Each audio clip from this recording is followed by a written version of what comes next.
I got an apology to make, guys. Welcome into the 215 Philly pod.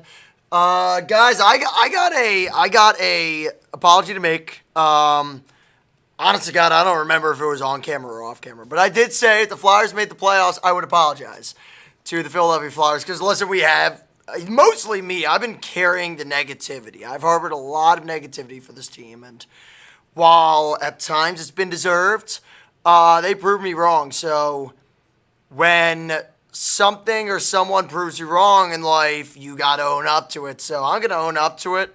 First and foremost, up front, I was wrong.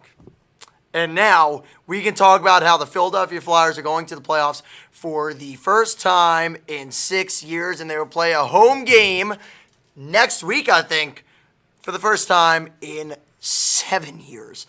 Let's bring in Don to talk about whatever the heck transpired over the last 2 days because the Flyers are going to the playoffs, and they did it in the most heart-pounding Flyers way possible. I think that just made it so much more exciting, though. I knew it was going to happen that way, too. Oh, yeah. Well, once they went to overtime, it's not like we've been a great overtime team. I was like, we're either losing or going to a shootout. I knew we weren't winning in the overtime period. Yeah. It was crazy overtime period, though. It was. A lot of chances. It was. Yeah, there were. And then, when Forrester came in, I was watching with my boy, and I said, Forrester's a dog. And then, dude, the shot went in. Vladar made the save. Vladar looked gassed, but what a shootout period from him.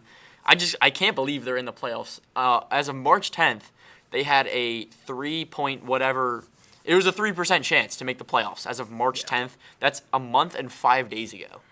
And here we are, not even in a wild card spot. It's the third spot, it's the third spot in the Metro, which actually was easier to get. But I mean, this team, I'm fired up. I'm fired up. I don't even know how to put it because it's just so fired up, dude. I'm fired up. I don't know how else to put it. This team has a bunch of dogs. I think they're going to surprise people in the first round. You know, it's going to be obviously a tough matchup against the Penguins. It's a rivalry. And plenty of experience on the Penguins side. But this Flyers team over this past month has just looked hungry, man. They've looked hungry. You got Ziegs, Forrester, Michkov. There's a bunch of names that I'm not going to say, but Konechny, Porter Martone, it's going to be – I'm excited. I mean, I can't even put it into words right now. I really wasn't a hockey or Flyers fan the last time they were in the playoffs. It's only been the past few years, so this is my first Flyers playoff run, and I can't wait. I'm so excited.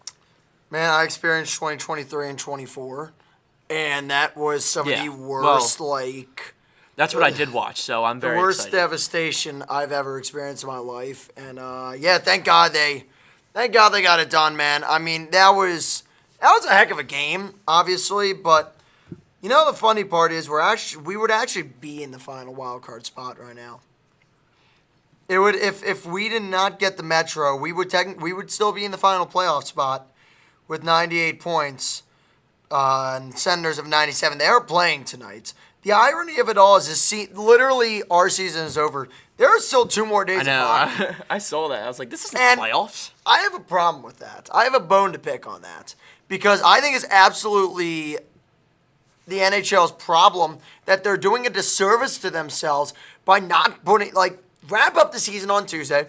Take Thursday because the NBA is not playing on Thursday. Take that, you get it all to yourself. Give yourself 4 first-round games, make it the best ones you got, and really get out to a hot start. And then Friday, guess what? Who's playing on Friday? The 9-10 game, the crap games. The games for the 8 seed, basically. Nah, man. The NHL royally screwed the pooch on that one. I gotta say, they screwed themselves over. It also sucks, man. I want this juice to carry into a Thursday or Friday game. If they get placed on Sunday or God forbid Monday, dude, Saturday. It could be Saturday, but God forbid they get because there's Sunday and Monday, 2 series start on Sunday, Monday as well, which is really weird. If they get Saturday, I'm happy, but man, I need this momentum, man. I need playoff hockey. I need it bad. So hopefully they do play on Saturday, but Jiminy crickets, man. I can't believe they're in the playoffs. I don't know. That's how. the only way to put it. Is that's just unbelievable from where they were.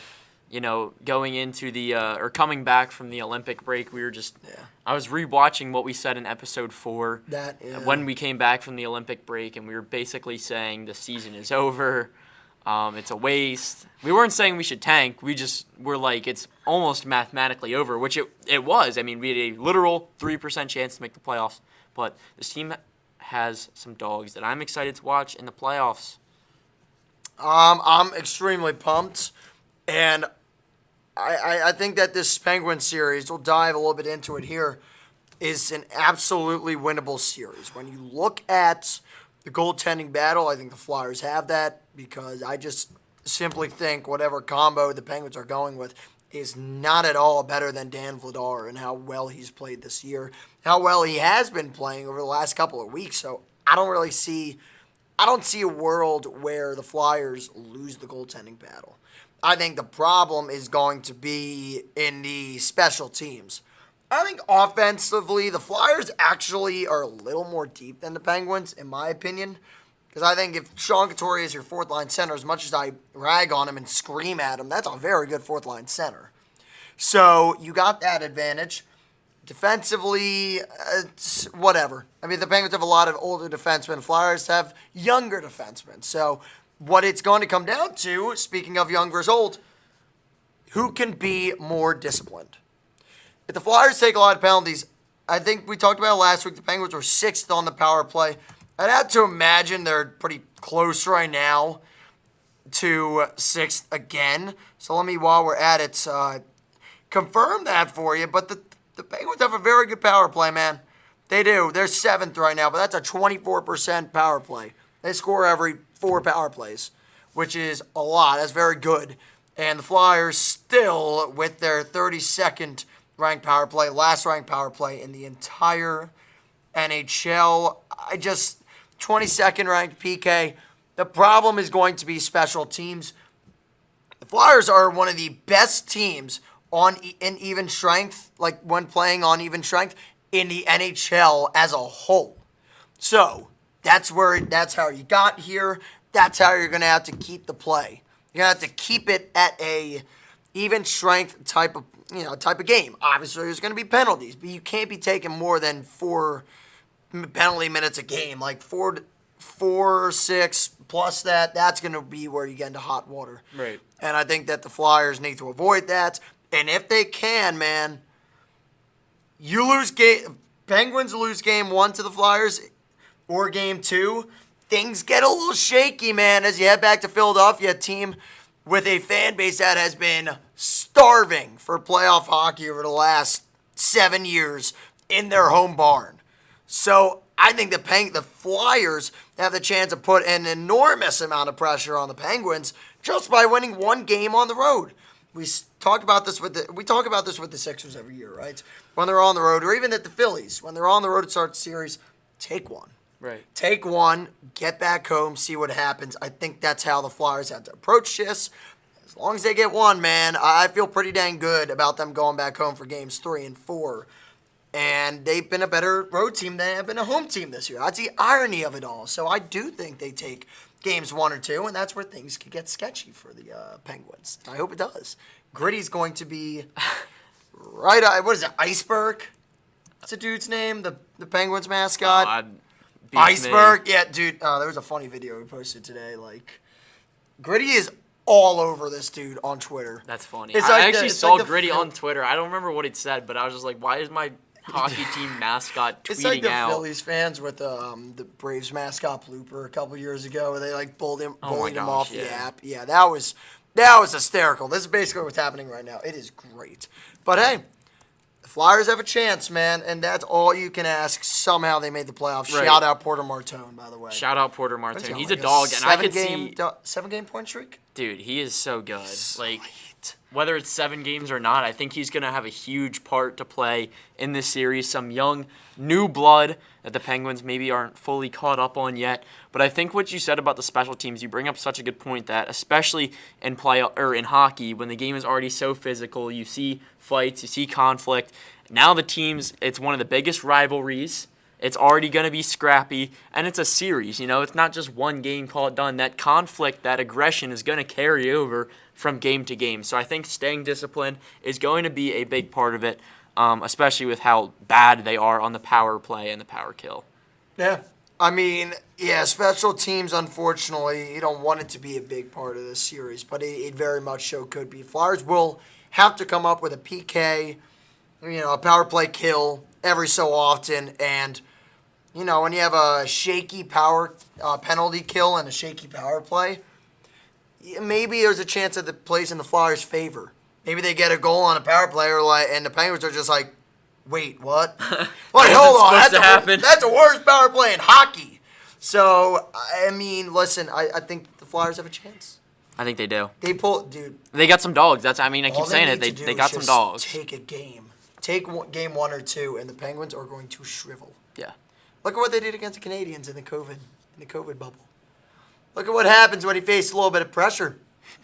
Yeah, I hope to God we win this series. That would be my biggest victory lap ever. Dude. By the way, if they beat the Penguins in a best-of-7 series here, that is my biggest victory lap. So what should we give a prediction? Yeah, let's give a prediction. I got the Penguins in 6 because you know what? That's a lie. It's a lie because you know what? That's a safe choice. I have the Flyers in 6. I don't have them in 7 because no Philly team wins a game 7, except for the Flyers back in 2010.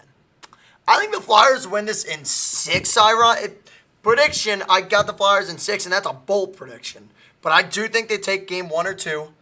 I think that it goes back to Pittsburgh even at 2-2, and I think the Flyers channel their inner Sixers from 2023, go on the road and beat the Penguins, go back to game 6 in Philly.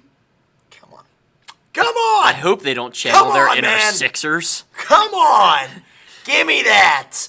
I think the Flyers win in 6, man. I don't want to be conservative. Screw it. What does that do for me? Nothing.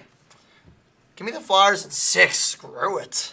I think from all we've talked about, how much special teams is going to play an effect, how each team plays so well at home, how their fans play a fact. The rivalry, I think it's all screaming a 7-game series. I don't know if I'm going to make it past game 5 if it goes 7.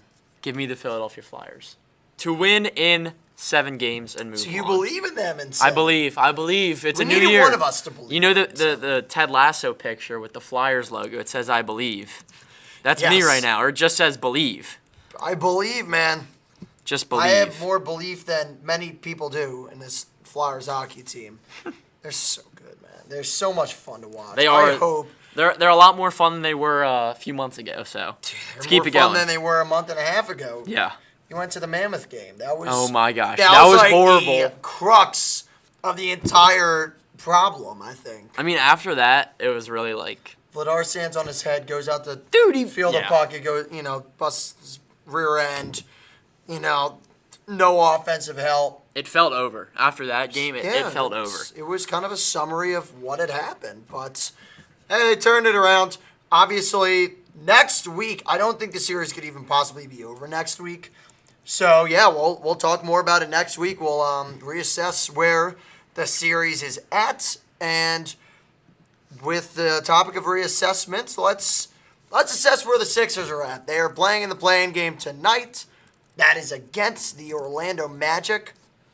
Oh, whoa, whoa, whoa. I love that song. It's a shame because I have a lot of problems with the Sixers team. But I at the end of the day, I think it serves them well to be in the play-in. Because you know what? They deserve it. With how conservative they played it with injuries, all the rest, the load management, the injury management, good. You deserve it. Now you got to go out and play for your lives on the next 2 days, possibly. Screw you. You deserve it. But now that we're here, I do think they beat the Magic. Yeah. I just think the Magic are shaky, and you look at the record they've had against them. Pretty good. Yeah, the Sixers have the series over them, or not the series, but they have the season series over the Magic in a 2-1. I will say the loss was destructive from the Magic, 144 to 103. Good lord. It was How not is even that? close. It was in November, so That makes sense. a lot of time. I was trying to bring up the stats. That was no Embiid. Okay, that's not no fair. Paul George, no VJ Edgecombe. That doesn't count. So, doesn't count. So basically, also, Jared McCain was put up 15 that game. That doesn't count. He's okay, not so on the we're basically 2-0 against them, but no Embiid. team. In my opinion, which- we're 3-0 because we would have just beat them. Probably. I mean, I can't tell the future. I think the Magic are kind of just happy to be here right now. They've just been up and down the whole year. I don't think they have. I don't know. It's think they're the team's been fortunate. up and down all year. They're the most obvious play-in team I feel like in the league. It sucks that we're not going to have Embiid, but I think what you get from Maxey offensively, how Paul George has been playing, what you're going to get from VJ Edgecombe on both phases is enough to, hopefully not just edge out, but beat the Magic. The problem comes when, if you do win that, you're matched up against the Celtics, who we historically do not play well against in the playoffs. Although we've played them pretty well this season. My mind goes back to that first game of the year when we did play them, and Edgecombe and Maxey both had 33 and 34 points. That would be awesome to see, but Nick, it would be a rough series. Just for the record, Nick, if the Sixers beat the Celtics in a best-of-7 series, you better lock your door, dude. I'm going to be And turn off your phone. Yeah, Because I don't know where you live, but I have your phone number. That's what I said about the Flyers. If they had blown it, I would have had to throw my phone out the window. Probably. I couldn't have checked it for a week. But yeah, Nick, watch out. I think you're right, though, about that. About the Celtics. I think they played them so many times at this point. So many years in the playoffs. Yeah, I'd play them 4 times a year. I know the whole quote with Embiid, this is not a rivalry. They kick our every year. But it is, man. Well, they went 2-2 against them this year, and one of the losses was only by 1 point. Now, one of the wins was only by 1 point. The most recent loss did come in March, though. I have to check. Was Embiid playing, though? So no Embiid, which you're probably not going to have. And it was a 16-point game in Boston, but I don't know. This team's kind of all over the place. I'm not a fan of Nick Nurse. I think they come out of the halftime, and it's almost certain that they're going to lose the third quarter. They've been terrible in it all year, and they only have a handful of players. I mean, you're going to see Maxey and Edgecombe at the 1 and the 2, probably Oubre at the 3, Paul George at the 4. Actually, probably it'll be Oubre off the bench, Paul at the 3, Barlow at the 4. I hope Oubre's either off the bench, Bona dude. or 5, or Bona or Drummond at the 5. But I mean, there really aren't too many players. Embiid would be such a great addition to have to this team. He elevates them so much. I feel like he was so good when he was in these past few months. But here's the thing: is he going to be in playing shape? If he's not in playing shape, do you even want him? I mean, yeah, obviously, he's still positive. Do you want him, and do you want to put him into the game, the game plan? maybe not tonight. I think we'll be fine without him tonight. Awful whenever he comes back from multiple weeks off, which is obviously we know this. He's 7 foot 280, dude. Fair enough. That's not shocking, but man, if he comes back into game 3, game 4, that's a big time game for Joel Embiid to just fall flat on his face. Oh, then he has a good game 5. Oh, but then you lose in 6. So what did it even matter? I don't know. I think they ought to be careful with Joel Embiid. Get there first, obviously, but every time Joel Embiid, I don't know. It's I would not want even his Embiid. fault I'll say anymore. that. It's not even his fault anymore with all this stuff happening before the playoffs, but man, it sucks to see. this is also why it does not matter to rest Joel Embiid before the playoffs. Yeah. Everyone's he won't get injured now, and he'll be healthy for the playoffs. No, he's just cursed. The poor man is cursed. I think honestly, having him in, if he's not at full health, you can give him limited minutes. But just his presence, I'm looking at his game log right now, and since December 7th or since December 8th, I guess he's had 1 game under 20 points, and that was actually just April 3rd, under 2 weeks ago. Yeah, but before how that, many games did he miss before that? Or was that just that's all. He played almost all of February, about half of January, and then it's 5 games in March, 3 in April, 2 in April, 3 in March, 5 The in February. oblique injury was all of January. beginning of late March, beginning April. Yeah. That caught him for two weeks. But I especially against a team like the Celtics, I really feel like you need all hands on deck. And if you can have a guy like Joel Embiid who's also going to bring the energy at times, maybe he's not the best defensively, but that gives you – I think him and Maxey work really well together. Maxey's speed with how Joel can play on the perimeter I think is a huge addition to have because you don't get that in Bona or Drummond or Barlow or any of your other bigs. I don't know. I think having also a guy like – we have to mention him because I think we mention him every episode. Having a guy like Jared McCain – in a series against Boston, just having a shooter off the bench like that, I think would be a huge benefit. But obviously, he's not here. I cannot believe that, man. They're gonna get what they deserve this postseason, and they're going to continue to find out how god awful that trade was. That's my only hope. Yeah. If the Thunder are gonna have to win the title, then so be it, because then they'll be exposed to their own stupidity.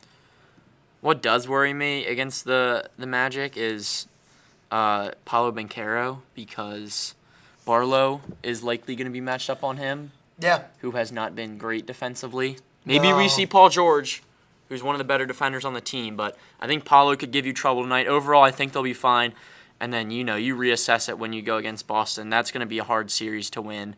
This is how you know I'm not biased because I picked the Flyers. You might think I'm biased, but if we played Boston, I think Boston wins in probably 6, maybe even 5. Yeah, it's either 5 or 6. I don't disagree. Unless Maxey just is scoring like 40 a night. And even when he does, I mean, we've lost games with him scoring 35, upwards of 40. So I think this team's not really in a position to win without a healthy Joel Embiid, which sucks to see. I mean, it hurts to see, dude. Have we had one healthy playoff run with Embiid? Yeah, it was in COVID. When we got swept? Yeah, we got swept by Boston. Celtics. Yeah, I was in COVID, and fun fact, Ben Simmons was still a Sixer, so that doesn't count. It doesn't count. Yeah. All right, well. We talk negative. I think we win tonight. I think we win tonight by just 10-ish points. I don't think we'll have an episode in between now and then, so when we talk about Boston, if we beat the Magic, I think we lose in 6 to Boston, and if we lose to the Magic and we end up playing the Heat, we would play the Hornets. I think we lose to the Hornets. The Hornets have played very well against us all year. We would be... And that would be a Sixers thing to do. Be Sunday, Tuesday, Friday, Sunday.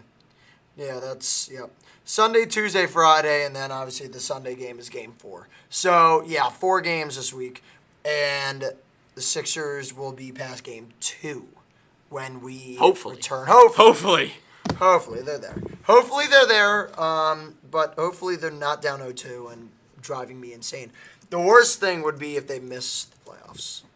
I think if they lose tonight, they miss. I don't think they beat the Hornets. I don't know if that's crazy. I think they'd beat them in the series. I think, ironically, the Hornets would probably beat us. That's what I mean. That's how I feel right now. I don't think we match up well against them. We haven't played well against them all year. Well, it might as well be an elimination game, guys. Yeah, I think it is, honestly.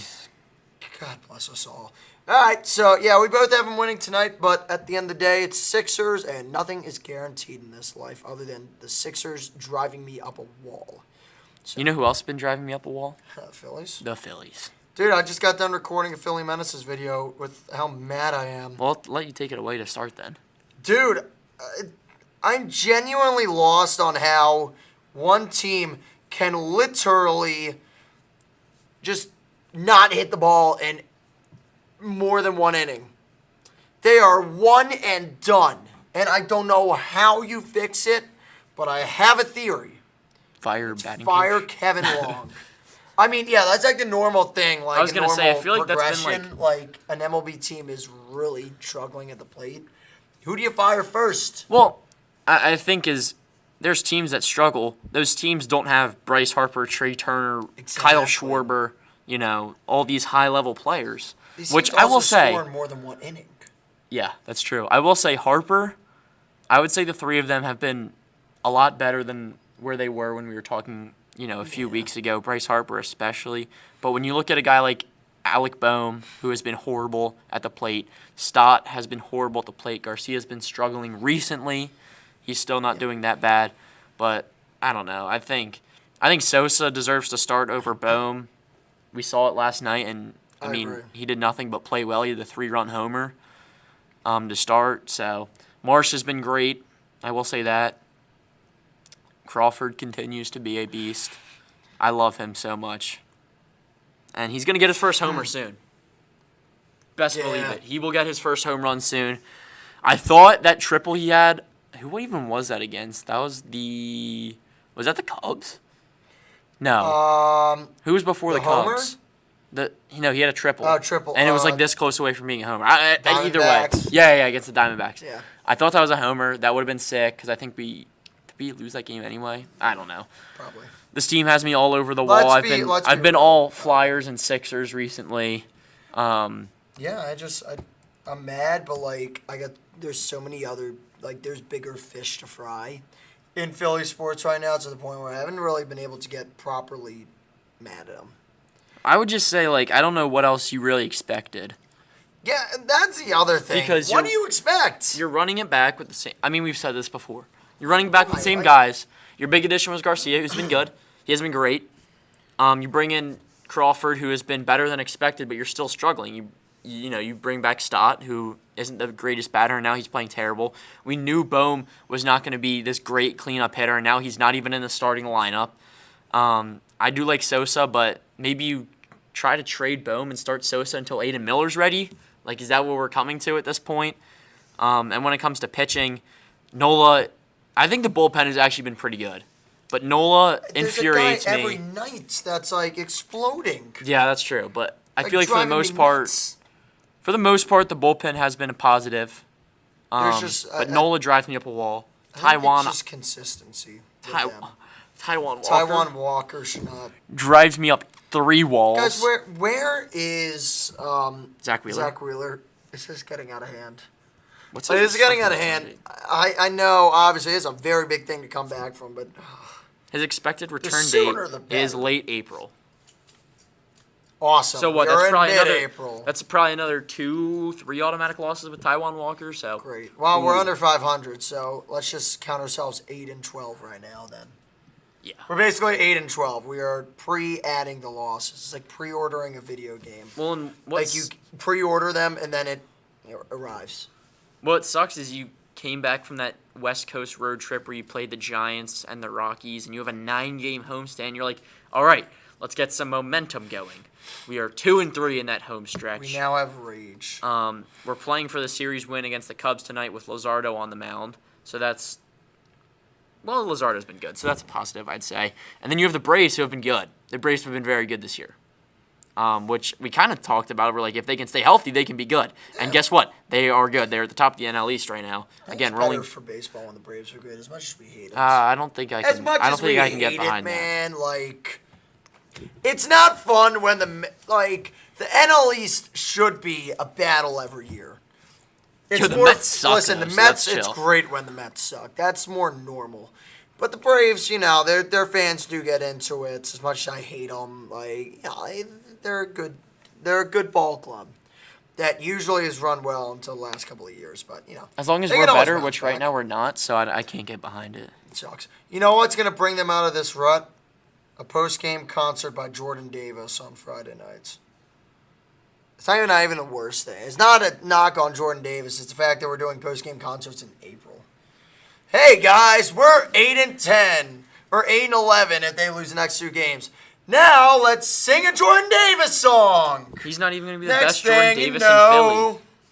Next thing you know, the Phillies are goddamn terrible. What if he starts singing Dancing on My Own?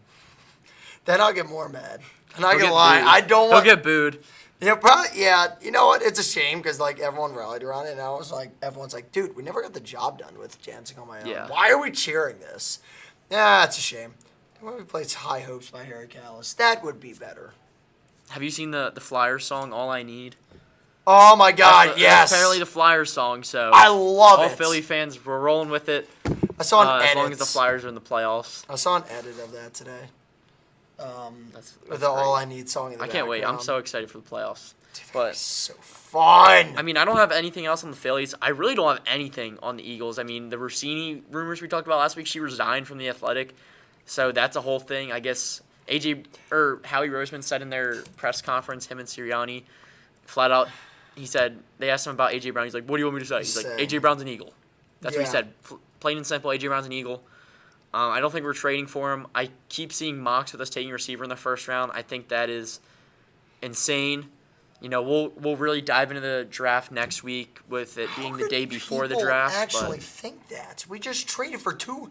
We signed two wide Hollywood receivers. Brown. We traded for Dontavion. I guess we could talk about Dontavion. We've acquired two wide receivers over the last however many months. You know what? I think that the Wicks thing was, I was scared about it being A.J. Brown.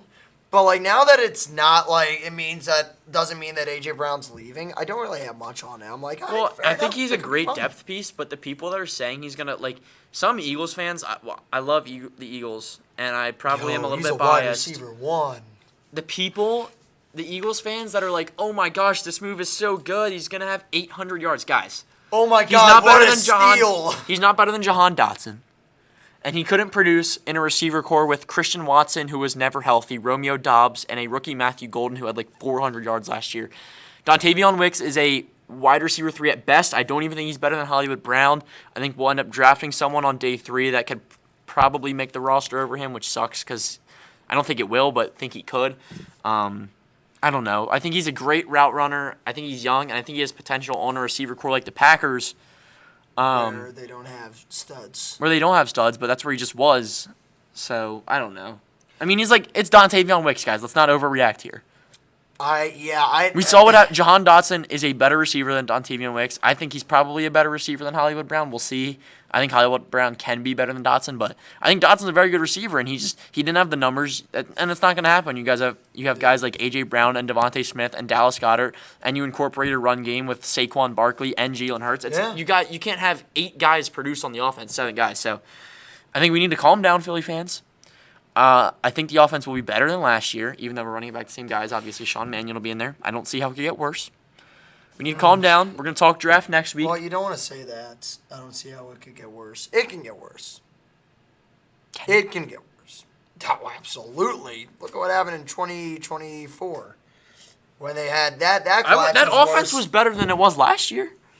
This was the worst. Was really bad. Oh, that collapse was horrible, but the defense was the problem. They can go 2024 level again. They can go worse. I think if they had Brian Johnson at offensive coordinator last year, they would have at least won a playoff game.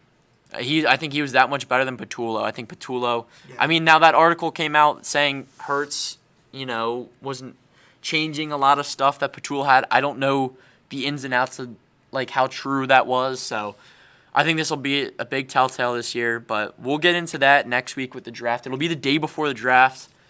I will be so excited for it. I already can't wait, and it'll be even more special this year because it's in Pittsburgh. We'll be going. Yes, sir. So. We'll be there. That's all I got. Yeah. Go Flyers, go Sixers, go Birds, go Phils. Yes, sir. I'll close it out with this. There's a possibility that the Sixers, Flyers, and Phillies play on the same day on Sunday. Sixers at 1 against Boston. They already have that slot. Flyers 4 p.m. versus the Pens. And the Phillies 7:20 versus the Braves. That is electric. Right in a row. They don't overlap either. That is awesome. Everyone's like, oh, it's going to be chaos. I don't care, dude. I'm not in it. No, they're not It's all going to be great. Yeah, okay. Yeah, that'll be awesome. Man. Oh, that'll be awesome. Crazy. That would be insane. Xfinity Live will be the place to be. Stateside Live. For that. Stateside. That's it. Sorry. Stateside Live. Wow, what a terrible name change. I'm not even a state. I'm a Surfside guy. Actually, not really anymore. I'm not going to lie. That's stuff I can't talk about on here. That'll do it for this edition of the 215 Sports Pod. For Donovan Kranich, I'm Jack Morgan. Go Flyers and Sixers. I swear to God, don't do this. We'll see you next week.